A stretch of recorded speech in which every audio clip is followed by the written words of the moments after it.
दोस्तों, ITI industrial training institute course के अंतर्गत बहुत सारे ब्रांचेज आते हैं, जिनमें से कुछ ब्रांचेज का डिमांड बहुत ज़्यादा है, कुछ का कम है। उन्हीं में से एक फेमस ब्रांच है आईटीआई इलेक्ट्रीशियन। तो आज के इस वीडियो में हम लोग बात करने वाले हैं कि आईटीआई इलेक्ट्रीशियन कोर्स क्या होता है, इस कोर्स के लिए एलिजिबिलिटी क्राइटेरिया क्या होता है, किनको यह कोर्स करना चाहिए, एडमिशन प्रोसीजर क्या होता है, ट्यूशन फीस क्या होता है, आईटीआई इलेक्ट्रीशियन कोर्स का ड्यूरेशन क्या होता है, आईटीआई इलेक्ट्रीशियन कोर्स करने के बाद आप कौन कौन से जॉब कर सकते हैं और सरकारी जॉब्स के क्या चांसेस हैं। आईटीआई इलेक्ट्रीशियन कोर्स का सिलेबस भी मैं आपको विस्तार से बताऊंगा और भी बहुत सारे जरूरी सवाल आईटीआई इलेक्ट्रीशियन कोर्स से जुड़ा हुआ। तो आज के इस वीडियो में मैं आपको आईटीआई इलेक्ट्रीशियन कोर्स के बारे में सब कुछ बताऊंगा। यह वीडियो देखने के बाद आपको पता होगा कि आपको यह कोर्स करना चाहिए या नहीं करना चाहिए। करना चाहिए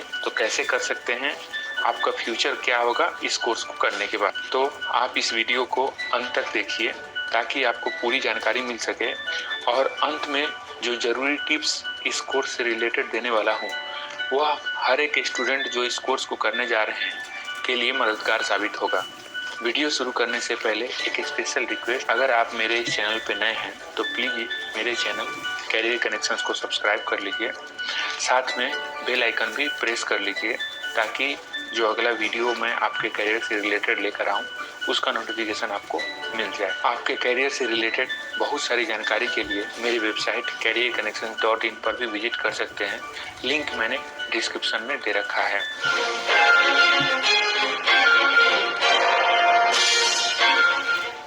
दोस्तों, आईटीआई कोर्स जो मिनिस्ट्री ऑफ स्किल डेवलपमेंट के द्वारा चलाया जाता है, इसके तहत बहुत सारे ट्रेड्स चल रहे हैं, जिनमें से इलेक्ट्रीशियन ट्रेड एक बहुत ही फेमस और हमेशा से डिमांड में रहने वाला ब्रांच है। यह एक शॉर्ट टर्म का प्रोफेशनल टेक्निकल कोर्स है जिसमें आपको इलेक्ट्रिकल का बेसिक मगर जरूरी नॉलेज विस्तार पूर्वक दिया जाता है।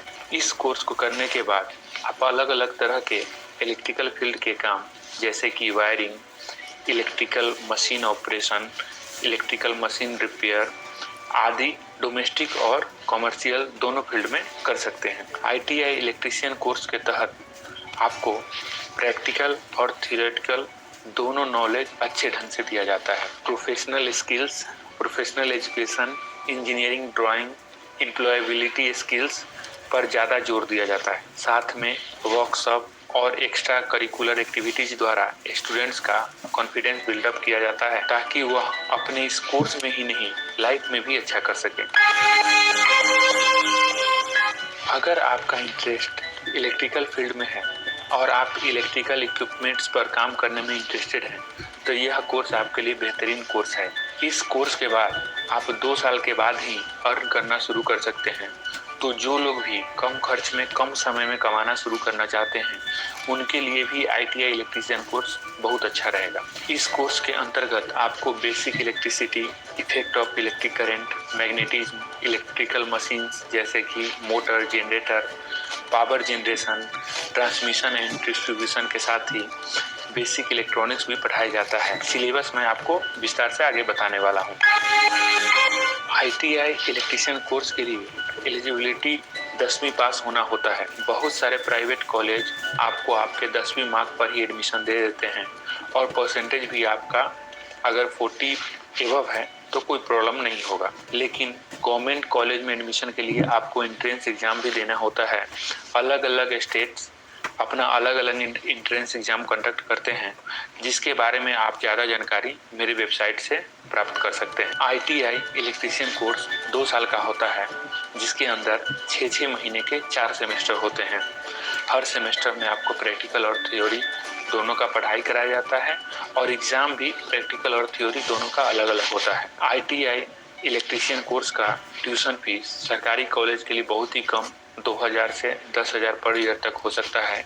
वहीं प्राइवेट कॉलेज का फीस 15,000 से 50,000 पर ईयर तक भी हो सकता है। इसलिए स्टूडेंट्स को कोशिश करनी चाहिए कि अगर उनका एडमिशन किसी सरकारी कॉलेज में हो जाए तो ज़्यादा बेहतर है। आईटीआई इलेक्ट्रीशियन कोर्स करने के बाद आपके आगे के करियर के लिए 2 ऑप्शंस होते हैं। या तो आप हायर एजुकेशन के लिए जा सकते हैं या फिर आप जॉब के लिए जा सकते हैं। हायर एजुकेशन में सबसे अच्छा ऑप्शन इस कोर्स के बाद पॉलिटेक्निक या डिप्लोमा इन इंजीनियरिंग करना होता है। आपको इलेक्ट्रिकल से जुड़े ब्रांच जैसे डिप्लोमा इन इलेक्ट्रिकल इंजीनियरिंग या फिर diploma in electronics and communication engineering में सीधे सेकेंड ईयर में एडमिशन मिल जाता है। ITI इलेक्ट्रीशियन कोर्स करने के बाद आपको जॉब के भी बहुत सारे चांसेस होते हैं। बहुत सारे बच्चों का जो प्राइवेट या गवर्नमेंट के अच्छे इंस्टीट्यूट में पढ़ाई करते हैं, कैंपस सिलेक्शन भी हो जाता है।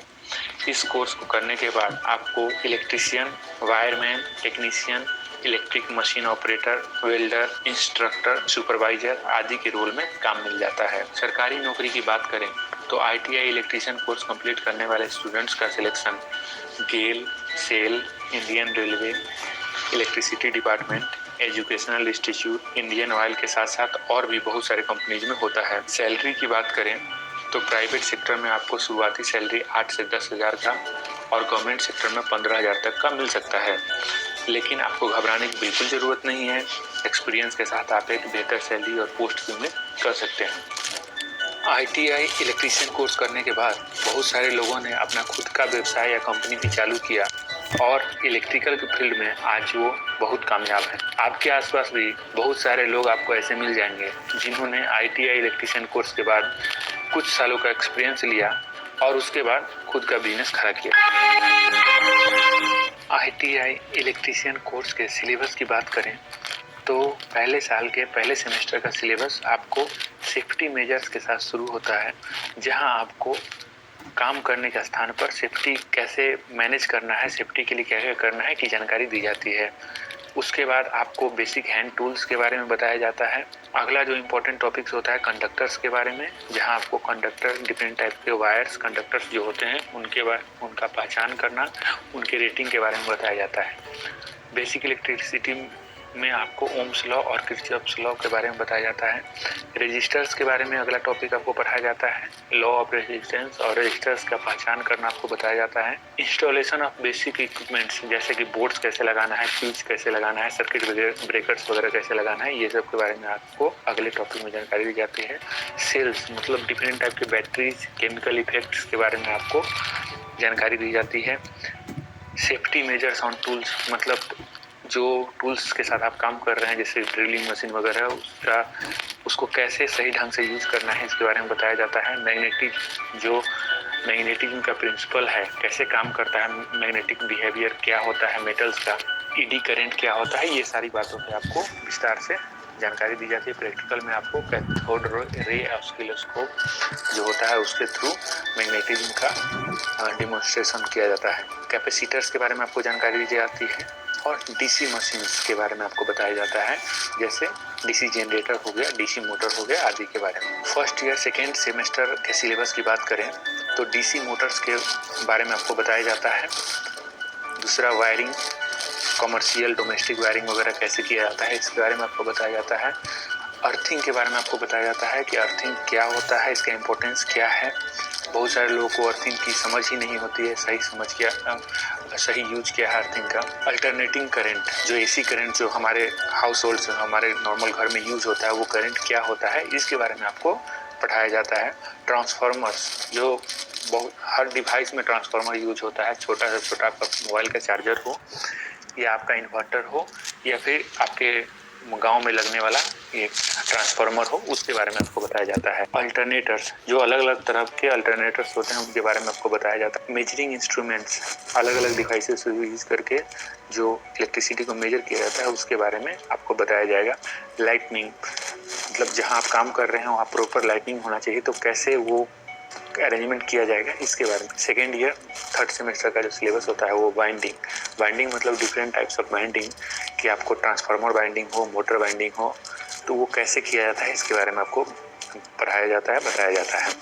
इंडक्शन मोटर कैसे काम करता है, single phase, 3 phase induction motor के बारे में आपको पढ़ाया जाता है। मशीन वाइंडिंग के लिए अलग से आपको फिर से क्लासेस होते हैं जिसमें आपको मशीन वाइंडिंग के बारे में बताया जाता है।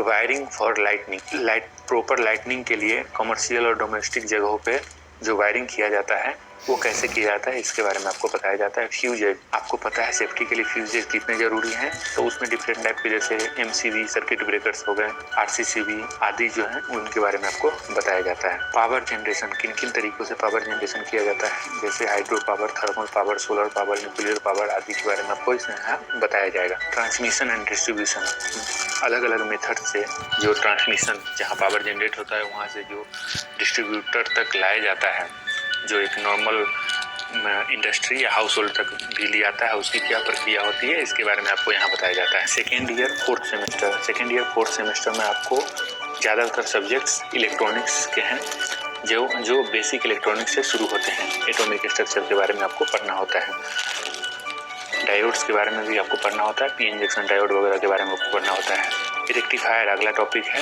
जिसमें आपको अलग अलग तरह के रेक्टिफायर्स के बारे में पढ़ाया जाता है। ट्रांजिस्टर्स के बारे में आपको बताया जाता है, एम्पलीफायर के बारे में आपको बताया जाता है, टाइमर्स जो होते हैं उनके बारे में भी आपको यहाँ बताया जाता है। पावर कंट्रोल के अलग अलग डिवाइसेज जैसे आपका स्टेबलाइजर वगैरह जो होता है इसके बारे में आपको बताया जाता है। और डिजिटल इलेक्ट्रॉनिक्स में आपको बाइनरी नंबर्स, लॉजिक गेट्स आदि के बारे में भी आपको बताया जाता है। ITI इलेक्ट्रीशियन से रिलेटेड बहुत सारे बुक्स भी आप ऑनलाइन परचेज कर सकते हैं, या फिर कि आपके पास के दुकान से भी परचेज कर सकते हैं, या फिर ई बुक्स अगर आप डाउनलोड करना चाहें तो आप मिनिस्ट्री ऑफ स्किल डेवलपमेंट के ऑफिशियल वेबसाइट से डाउनलोड कर सकते हैं। जैसा कि मैंने आपसे प्रॉमिस किया था कि अंत में मैं आपको इस कोर्स से रिलेटेड कुछ जरूरी टिप्स दूंगा, तो पहला टिप्स ये है कि इस कोर्स के साथ साथ कुछ कंप्यूटर से रिलेटेड कोर्स भी पार्ट टाइम में आपको करना चाहिए, सर्टिफिकेशन कोर्स वगैरह, जो कि न केवल इस कोर्स को बेहतर समझने के लिए मददगार साबित होगा, बल्कि अच्छे जॉब के लिए भी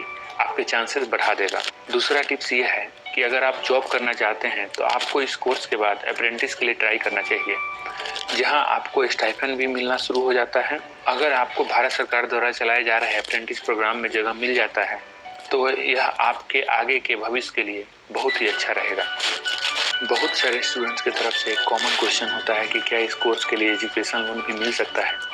तो हाँ, मिल सकता है, बट बैंक आपका 10th का जो एकेडमिक है, आपने 10th में कैसा किया है ये जरूर देखेगा, और किस कॉलेज में आप एडमिशन लेने जा रहे हैं, उस कॉलेज का लेवल क्या है, वहाँ से क्या अच्छे बच्चे निकल रहे हैं, प्लेसमेंट हो रहा है, ये भी कॉलेज देखेगा। साथ में अभी एक बहुत ही मददगार चीज़ जो बहुत सारे स्टेट गवर्नमेंट्स द्वारा कराए जा रहे हैं कि जो प्रोफेशनल टेक्निकल कोर्सेस हैं उनके लिए सरकार मदद दे रही है। जैसे कि बिहार में आप देखेंगे कि बिहार स्टूडेंट क्रेडिट कार्ड योजना है, जिसमें 4 लाख रुपए तक बच्चों को कोई बिना गारंटी के पढ़ाई करने के लिए दिया जाता है। किसी भी कोर्स का सही डिमांड आप अपने आसपास के माहौल के आकलन से लगा सकते हैं। हाँ, यह जरूर है कि आज बहुत सारे स्टूडेंट्स इस कोर्स को कर रहे हैं, बट डिमांड भी बहुत है। आज आप एक भी दिन अपना इलेक्ट्रिसिटी के बिना नहीं गुजार सकते हैं। आपके लाइफ का अधिकतर काम आज इलेक्ट्रिसिटी के प्रयोग से ही होता है, और जहाँ भी इलेक्ट्रिसिटी होगा वहाँ इलेक्ट्रिशियन का डिमांड हमेशा रहेगा ही रहेगा। तो अगर आपको इस कोर्स को करने का मौका मिल रहा है तो जरूर कीजिए, अच्छे ढंग से दोनों साल को पढ़ाई में लगाइए। अगर आपका कॉन्सेप्ट क्लियर है तो आपको एक अच्छी नौकरी और एक अच्छा सैलरी पाने से कोई नहीं रोक सकता है। तो दोस्तों, अगर आपको मेरा यह वीडियो पसंद आया तो प्लीज़ लाइक एंड शेयर करें।